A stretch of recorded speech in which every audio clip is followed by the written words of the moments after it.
Okay, I'm going to get stuck straight into it today. Now, I've got half a dozen or so tiny paintings that I've given myself the challenge to try and complete within the minute. And here I'm having a quick practice. It's all ready to go. That looks good. Scrape, wipe, scrape, wipe, and then 1, 2, 3. Okay, here we go. Now, while I'm trying to psych myself up here, you can see the pressure is on. It does really give you a, let's say, another facet to your painting stress, because these little paintings, even though they're only tiny, they really do take a lot of mental acuity, if that's a word, because you just don't have time to think. You've really got to just react and have a game plan before you start, and pretty much just hope for the best. And like honestly, it just surprises me so many times when I think I've blown it. You'll see quite a few videos throughout this little video where I'm thinking to myself, I've blown it, this is just not going to work, I'm going to have to throw this one away. And sure enough, I pull the tape off and it actually turns out okay.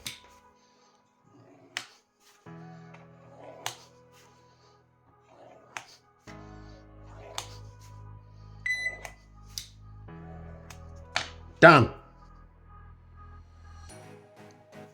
Now, a lot of the time, this is where the magic happens. I think I've blown the whole painting, and then I start to pull the tape off, and voila, it comes out quite good, if not fantastic. Here I'm using some blue masking tape. It is a painter's tape, and it's not supposed to stick or adhere to the canvas, but sometimes it does, and as you can see there, it's also not waterproof. As you can see, a little blob down the left hand side.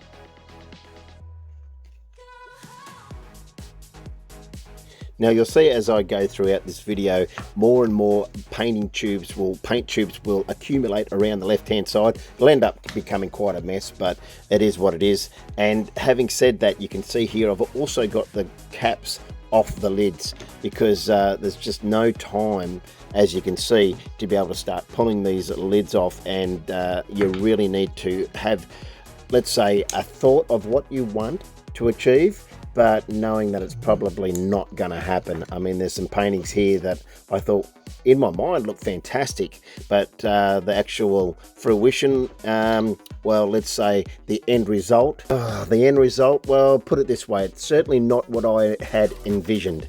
And to be honest, I don't mind that, because it actually gives me a surprise too, because I'm thinking this great painting in my head, whether it be an abstract, a floral, or a landscape. And yeah, well, the end result, as I said, I just don't know what I'm going to end up with. And a lot of times I really don't even know what I'm trying to achieve, but it's getting me out of my comfort zone. I like to be able to have everything prepared. I like to be able to make sure that my paintings, even with my slap hazard sort of beginner friendly paintings, they are still thought out, they're still heavily edited, whereas these ones, there's no room for that. I've just got to go like a cut snake, which is what we say in Australia, and just hope for the best. And yeah, like I said, you'll see me throughout these videos talking away and just thinking that I've absolutely blown it, and then when the tape comes off, they turn out okay. Come on, Benny. Come on, Benny boy.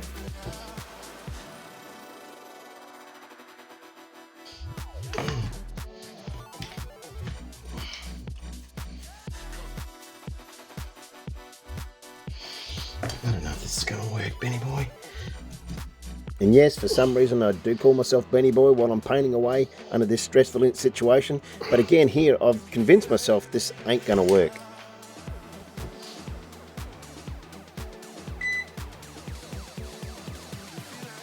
Done. Unfortunately, no pulling of the tape off on this one or a couple of the other ones. I do make a couple of editing blunders because my mind is not looking, I'm not thinking about camera work, I'm just thinking about these paintings. And like I said, they're stressing me out, so I'm sorry about that. And there is a couple of paintings down the track where I even forgot to press record while I'm painting, so you'll just see the end result. Now here I'm really going to go off at myself because I thought that I'd totally blown this painting and it turned out okay.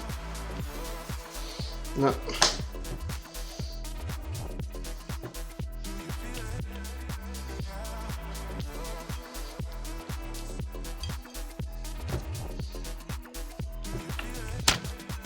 You're not? And here I'm going crooked myself because I just head-butted the camera.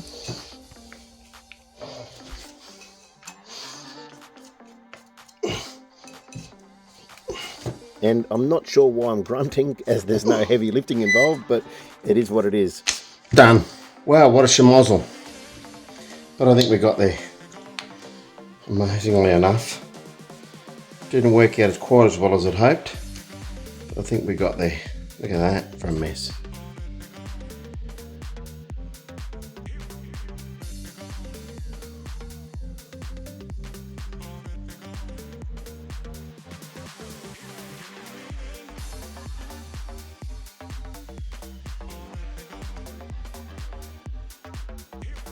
And once again, totally surprised myself from what I thought was an absolute train wreck to something that looked pretty cool. Wow. Have a look at that. From an absolute fail to something that looks half decent.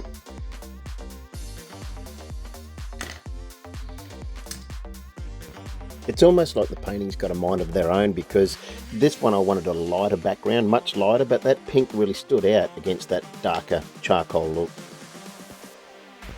Now, unfortunately, like I said, I'm stressed out with these paintings, so I'm not thinking about the camera work, but here I am having a little practice and setting myself up, but unfortunately I just went straight into the painting and didn't press record. So here's the end result. And even pulling the tape off, I didn't record that either. So yeah, this is one of the paintings that went MIA, missing in action. But having said that, yeah, it did turn out quite colourful.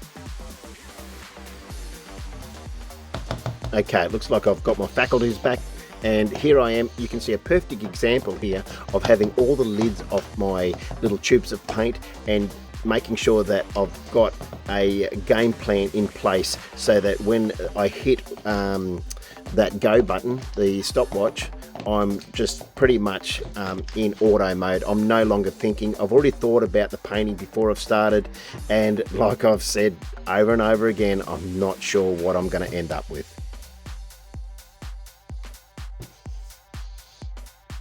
The painting that I forgot to press record on, and this particular painting, I'm using pastel colors, and I was trying to get a sort of a, I don't know, kind of like a switch effect with sort of like a rainbow effect, but it didn't really happen. But again, came out colorful, and once I pull the tape off, it doesn't look too bad.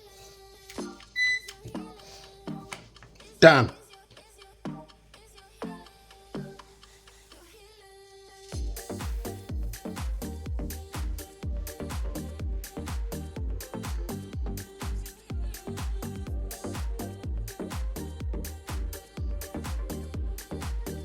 Now, I probably should have sped this one up a little bit. I don't know about you, but there's something about pulling the tape off that's rather satisfying. That is gorgeous.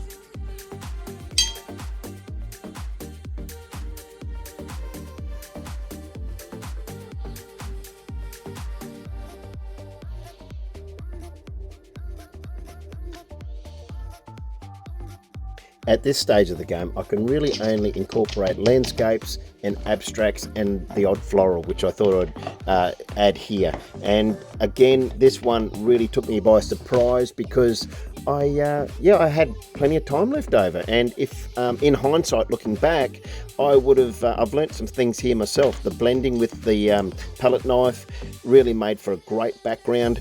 And then I start to go into those beautiful big red, well, I think it's kind of like a poppy flower. But if I had known that it had so much time, I would have put a little bit of green at the bottom of these red petals to be able to bring that green back down, which would have looked really effective. And because I caked the paint on so much, when I did pull the tape off this one, unfortunately it did bleed out to the edge. And as you can see here, I don't know what to do with myself. I've still got 15 seconds left. Done.